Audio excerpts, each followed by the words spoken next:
I've come to the conclusion that the only people that are able to continue in their vices, I'd say more than 6 months. Anybody who continues in their vices is being enabled by somebody, because a person can't continue in a vice and survive unless they have a backup who, like something to catch them, a person who puts up with their junk. As soon as you stop the enabling, they'll find another person to enable them. But if they can't find somebody to enable them, they got to stop their vice. They got to get a job. They got to eat right, sleep right, do right. They got to change.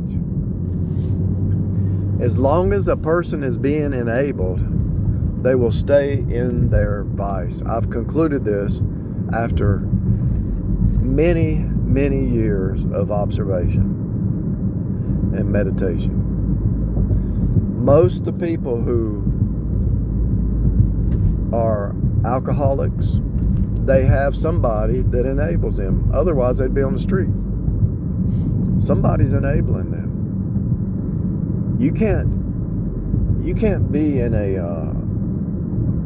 a drug state, alcoholic state, unless you're being enabled.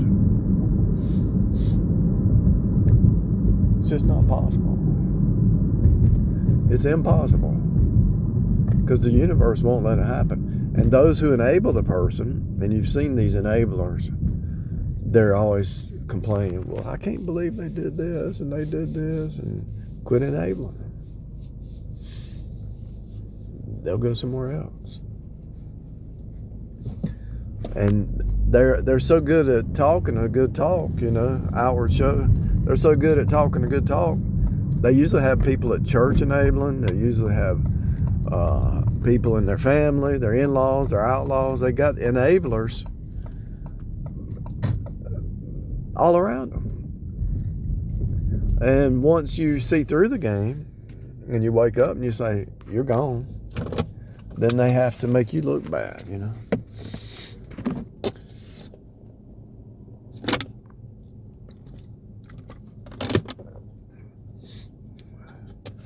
You start revealing truth that's hidden in plain view.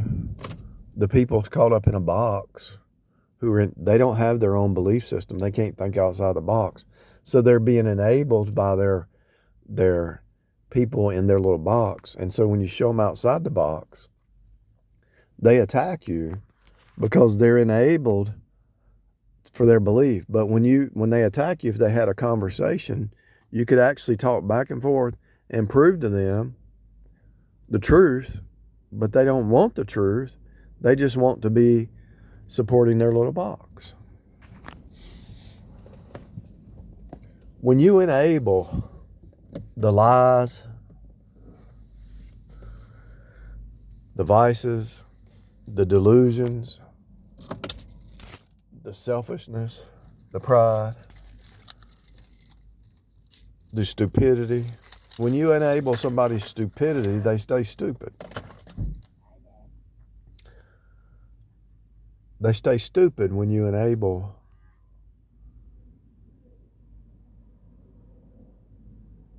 like this lady here and this lady. They're enabling each other to stay in their little delusional state. I could tell by the way she was talking, it was delusion. Listen to how she's talking. Damn, he's sitting there waiting. Close the deuce and damn clean it for a short while. They enable each other. We're supposed to do some cleaning. I can't believe that they got the door locked. Unlock that bleeping door. They're in a program. They're each programming each other. I can't believe blah, blah, blah. You see the signs there. Why are you standing there? Walk back to your car, get in, and go somewhere else.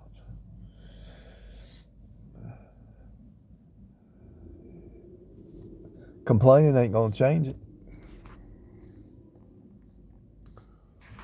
throwing a fit ain't going to change it. It is what it is.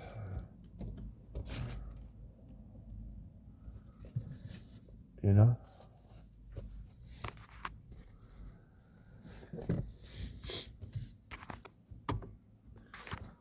"99% of the time, somebody wants to come into your world because they want you to enable them, and then there's a tit for tat. They will enable you if you enable them.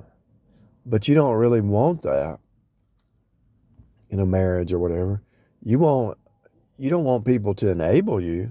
You want people to push you higher.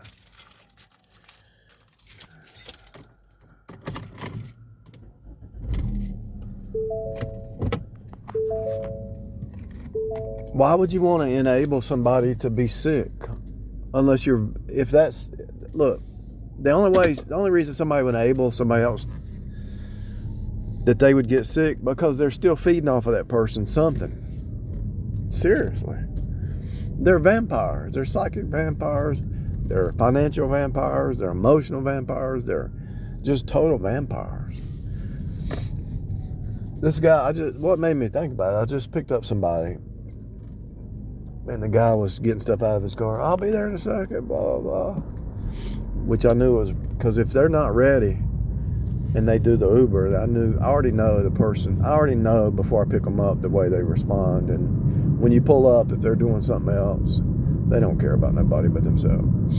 And so I was that close to canceling it. So I picked the guy up. He says, "Well, I appreciate you waiting. I just got out of jail and I lost some stuff." And he said, "Oh, by the way, can you make a stop?" I said, "Well, you have to add it to the phone.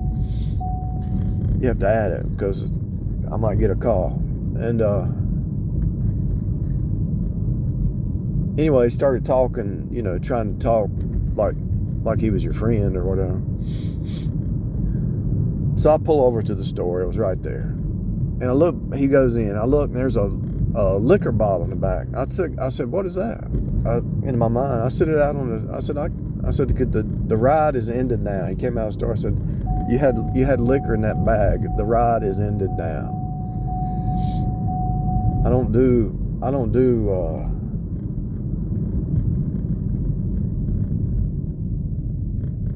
the liquor or beer in the car, period. There's no exception. Long story short,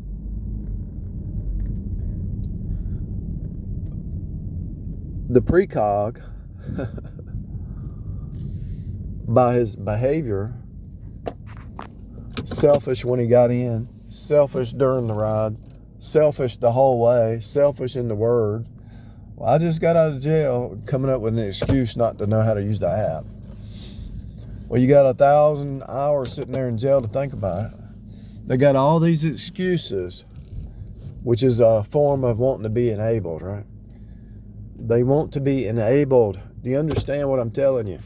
These people are vampires. They only can live that way if you enable them. And when you don't enable them, and they're going to run to some other person who's sick like them. They want to find other people to enable them because they enable each other in their sickness, in their bad habits, in their whatever. They want to be enabled.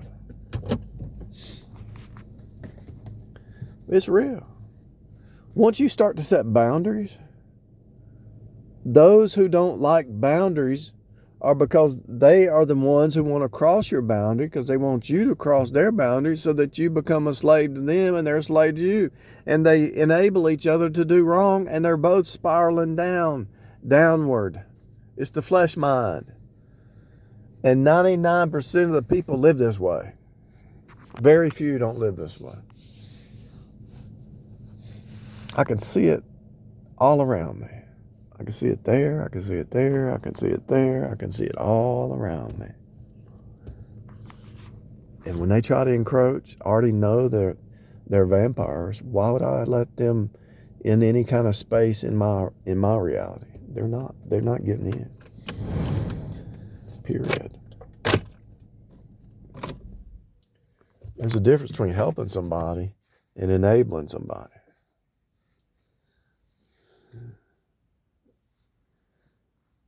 if they're chronically in need and they never pull themselves out of the ditch and they keep going back in the ditch and they're blaming everybody else, society, job, boss, neighbors, government, they're blaming everybody else, and they're always in need.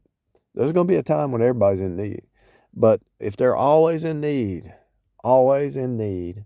then they have to look in the mirror eventually unless you keep enabling them. Period. This is maybe the worst battle of your life. When you quit enabling people, you'll find out 95% of the people, 99% of the people in your world walk away. They don't come back, because when you no longer enable death and sickness and lies and delusions, that's about 99% of the people. Everybody's in a death cult, and nobody wants to be introspective, and nobody wants to help anybody else. They only want to be helped. Nobody wants to feed anybody else. They want to be fed. Do you understand? If I switch this channel over to Patreon, and it's subscriber fee only, how many people would join? Very few. Even if I go Genesis to Revelation, line by line teaching, how many would join? Very few.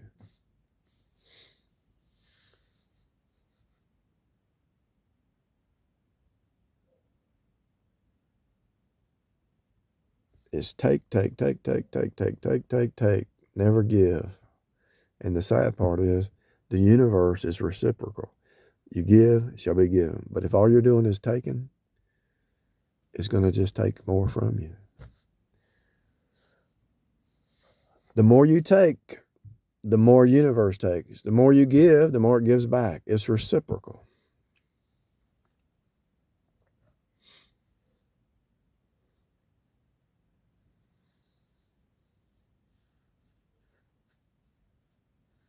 You give, it gives back. You take, it takes. Give, press down, shaking together.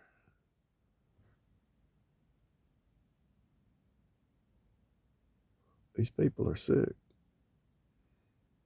They try to get in your car with some alcohol, and you say, I don't think so. And they get mad. They actually get angry when you say, you can pour it out, you can drink it, or pour it out, or we can cancel the ride. And they get mad. They get mad. They really get mad, even though it's against the law. They get mad at you.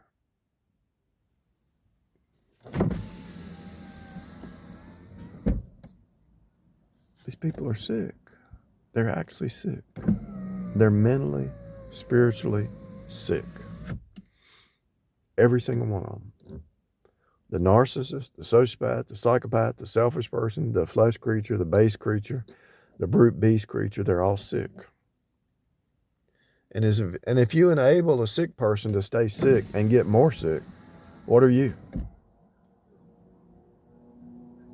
And you can turn around and call it love all day long, but you're enabling a person to go down the spiral even more. Is that love?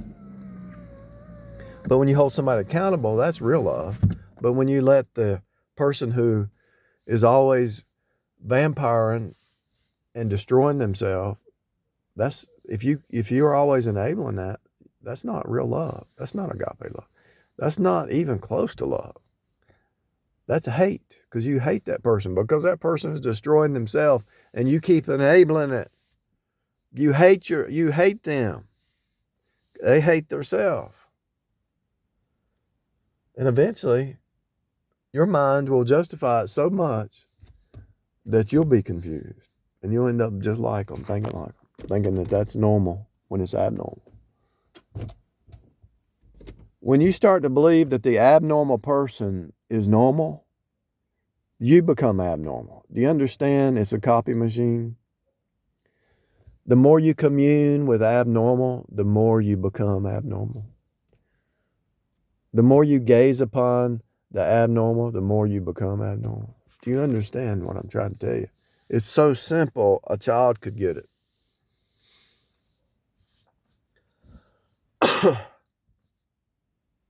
Why do you think they're putting the TikTok and the Facebook and the YouTube abnormal stuff in front of you? They want you to be like them. Sick individuals. Totally just sick.